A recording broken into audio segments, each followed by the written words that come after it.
Problem solving in chemistry is described as a skill because it requires learning methods and strategies that improve with practice and feedback. Think of problem solving like learning to ride a bike. At first, you need someone to show you how to balance, steer, and pedal, and you fall a few times, but each practice ride makes you better. In chemistry, you learn step-by-step approaches like identifying what is given, deciding what is asked, choosing the right formulas or models, and checking units and answers.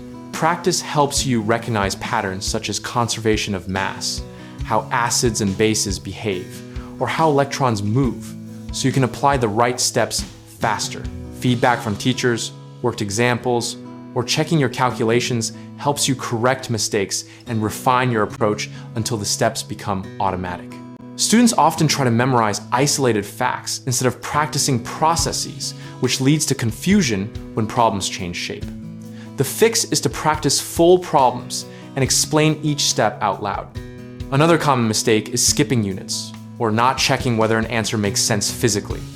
And the simple tip is to always write units and do a quick reality check on magnitude and sign. A third error is relying on calculators without understanding the relationships behind numbers.